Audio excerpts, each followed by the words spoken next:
So today we've got the Giant Stance E Plus back on the channel. First time around, this bike did not really butter my toast, but it has since seen a massive update. It's got new geometry, it's got more travel. Ours comes with the SyncDrive Pro, so is it better? Stick around to find out.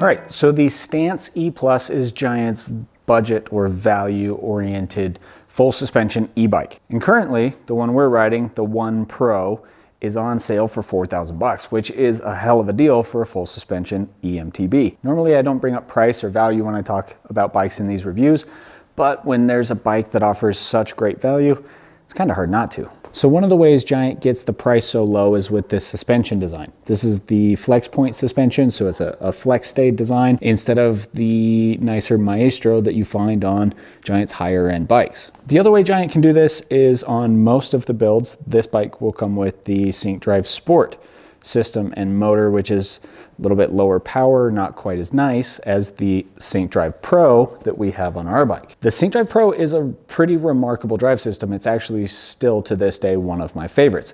Offers 85 Newton meters of peak torque. It's very quiet. It has a pretty smooth power delivery. It works consistently and fairly well. And our bike does come with an 800 watt-hour battery, which I'm certainly not complaining about. It does make the bike pretty heavy, which you can feel lifting it in and out of the truck, as well as out on the trail. For reference, we're talking around 55 pounds here for this bad Larry. All right, so the Stance rolls on two 29-inch wheels. We've got 125 millimeters of rear wheel travel, 140 up front. And the best thing about this update is the new version has actual modern mountain bike geometry, which is something I really did not like about the previous version. We now have a 65.5-degree head tube, a 76-degree seat tube, and a lengthy 510 millimeter reach in size XL, which is the size we tested. And because you're gonna ask, I'm 6 feet 2 inches tall. And another significant update Giant has made in the geometry department is the chainstay length. We now have a 468 millimeter chainstay, which yes, it's still very long, but it is quite a bit shorter than the previous version. The previous version actually had a longer rear center than front center in every size, even extra large. The chainstays are now only longer than the reach in sizes medium and small. Large and XL, a little bit more proportional. So enough messing around, let's go ride this thing. So the difference in climbing ability between this Stance and the old one is night and day. It's about the same as comparing my kids' Power Wheels to a Dakar rally truck. There is a huge performance gain as well as a comfort gain on this new Stance. So let's start with the biggest upgrade in my mind. The previous Stance had a super slack seat tube angle, which didn't do any favors in climbing steep and technical terrain. It led to the front wheel lifting and wandering all over the trail. The new Stance E fixes that problem with a 76-degree seat tube angle, which keeps your weight from hovering way behind that rear axle. Instead, the body position is a lot more neutral. You feel a lot more weight over that front wheel, which not only helps keep it down, it helps you have better traction and better control over it when climbing gets steep and rough. Second biggest upgrade, and it really only applies to the model we're riding here because it is the SyncDrive Pro motor. The extra 15 Newton meters of peak torque are actually fairly noticeable. The 70 Newton meters on the old one is totally fine. You could still hang with the big dogs, but you were working. This new one, the 85 Newton meters, is right in line with the competition. That's essentially where most or all of the full power motors land. And the Pro is just super quick to engage, very smooth, very quiet. It's a good, reliable drive system. So while the suspension design hasn't changed on the new Stance, it's still a flex stay design, the bike does behave a little bit better. And I think it's because of where you sit on the bike. So instead of being so far off the back, which will make the bike bob a lot and make that front wheel light, this one, because the geometry is better, the more active suspension ends up feeling a little bit better because you're not so far off the back of the bike. Yes, there is still pedal bob. It's still a very active suspension design, but that isn't the worst thing on an e-bike where you have a motor to overcome any inefficiency, and the active suspension actually helps you with more traction, which allows you to use all of the power that the e-bike can generate. It was particularly nice climbing really steep stuff in the desert. So overall, the climbing on the Stance E has improved drastically. It's still not the most refined system or the most efficient feeling bike out there, but for the price in the category, it does a great job. Now, talking about the downhills, I'm not going to go as far as saying the Stance E is a high performing descender, but it sure as hell is a mountain bike now, which I'm not totally convinced the old one was. And my biggest takeaway is that I'm finding it almost impossible to believe that this only has 125 millimeters of rear wheel travel because it rides so much bigger than that. So the suspension on the Stance E is very active. It's easy to get into the travel, which really smooths out small trail chatter to medium-sized impacts. It's tough to know if the bottom outs that I felt were deserved or not, meaning I actually should have bottomed out on a feature like that. Keep in mind, this bike is 55 pounds and it only has 125 millimeters of rear wheel travel. So when you set this thing up to feel good off of the top and have good sensitivity and small bump performance, yeah, you're gonna feel a couple of bottom outs on this bike, but you should bottom out on a bike, especially if it's warranted. Luckily, none of the bottom outs on this were particularly harsh. It rode pretty smooth, even in pretty big impacts. The bike tracks pretty well. I didn't feel myself getting bounced around or hung up on too many things.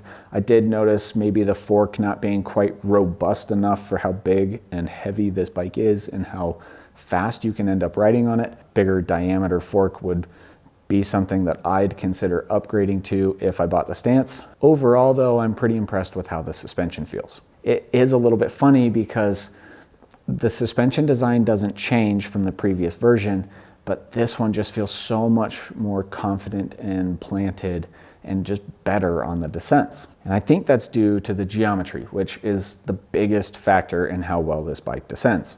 The head tube angle is right in line with modern trail bikes. The reach is long enough now that you don't have a road bike wheelbase on a mountain bike. And both of these adjustments, I think, are what make the Stance E so stable and planted and relatively confident out on the trails. Keep in mind the wheelbase grew 60 millimeters in my size XL from the previous version, which is very significant. And I can even tell that I felt way more comfortable on this bike watching footage of this one versus the previous one. So while I'm not too picky with individual suspension components, I do not think the Suntour shock on this thing is up to the task. I not only felt it heating up, even on some relatively short descents, I had a tough time getting this thing set up, and it's mostly because of the adjustments. So you get a rebound adjustment on this thing, and yeah, there are quite a few clicks, but I don't think there's that mid-range adjustment that you really need. I went from being too slow on my rebound to too fast within a single click. So at that point, it may as well have 2 clicks, too fast or too slow. I would certainly look at upgrading the shock if I were to buy this bike. So the Stance E is heavy, no ifs, ands, or buts about it. You feel that out on the trail in terms of heavy handling, if that makes any sense. When the trail gets slow and tight and twisty, the bike does become a bit of a wrestling match. It prefers a bit of speed, a bit of momentum, and a bit of gravity to help that handling feel better. So overall, the biggest takeaway on the downhill is that this is now a mountain bike. The updates that Giant has made have made this a viable option for someone who wants to go out and ride trails. So now let's compare to the previous Stance E. I don't think the previous version was much of a mountain bike. It was more of a full suspension commuter e-bike, which is a little bit weird. The geometry wasn't ideal, with the seat tube angle being very slack, with the head tube angle being very steep, with the reach being tiny and the rear center being absurdly long. And that bike didn't climb well, it didn't descend well, and frankly, I would have only ridden it as a commuter or a little rail trail bike, or if I was out farting around with my kids. The new model is improved in every single way. I cannot think of a way that is not way better than the old one. So who is the new Stance E for? It's a great value-oriented EMTB, and I think there's 2 categories of riders who are really gonna like it. The first group I see enjoying the Stance E are those newer mountain bikers. Yes, the Stance is not the most refined option, but it is now plenty good enough to recommend to a newer rider. Sometimes newer riders aren't always as in tune with how a bike feels, and that's not to rag on newer riders. I was a newer rider once, and I can honestly tell you, I didn't know what the hell my bike was doing. The Stance E is definitely good enough for a newer rider. It'll leave them room to progress not only in their skill, but in the difficulty of the trails they want to ride. Second group of riders who I think will enjoy the Stance E are those folks on a budget. At $4,000 currently, the Stance E is one of the cheapest full suspension EMTBs that you can buy. And now I think it's actually worth the money. So it is now a high value EMTB in my mind, where previously it was too expensive for what it was, even though it was dirt cheap. There is something to be said about not having to take out a second mortgage or drain your savings account to get a mountain bike. And that's where this Stance is a really good option. So bottom line on the Stance E, the updates that Giant has made have brought this bike into the modern EMTB world, and it is vastly better than the old one in every single way. Thanks for sticking around. We'll see you next time.